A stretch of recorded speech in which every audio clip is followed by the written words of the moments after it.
Jewish leaders have made desperate pleas for more protection following the deadliest anti-Semitic attack in Australia's history. I'm joined now by Alex Ryvchin, the co-chair executive officer of the Executive Council of Australian Jewry. Good morning to you. While you are mourning your own friend, Eli, Rabbi, who so many people here know, and pushing for more action from the government.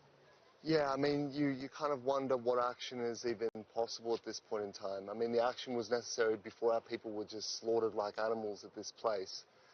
And for 2 years we were presenting action plans and calling for reforms and calling for, meaningful initiatives to actually deal with anti-Semitism, to deal with the ideology which led to the slaughter of our people here. And very little was done. And now what can we do?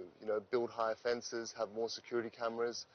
And we're all talking about whether we'll ever go back to observing Hanukkah here like we had for 30 years prior to this massacre. Whether we'll ever feel safe bringing our children here again. And I don't know what the answer to that question is. So when the government says they're doing their best, when they're saying they're wrapping their arms around the Jewish community, what do you say? What does have to happen now?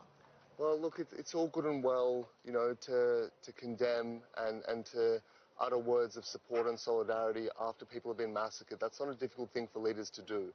The difficult thing for leaders to do is to find the courage and the political will to lead in difficult times, to do the things which maybe aren't politically expedient, maybe don't win you votes, but which protect people's lives and keep communities safe. And that's what the government has failed to do.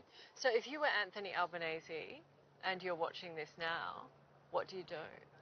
I think the government needs to look at every facet of society in which anti-Semitism has been allowed to take root. And it's the things that we've been talking about all the way through, from the cultural institutions. We need to look at our migration laws. We need to look at what's happening in the education system. But at the end of the day, it's now crossed beyond something that can be dealt with at that policy level. In the long term, it still needs to be, but immediately we're dealing with physical security, we're dealing with national security, we're dealing with terrorism.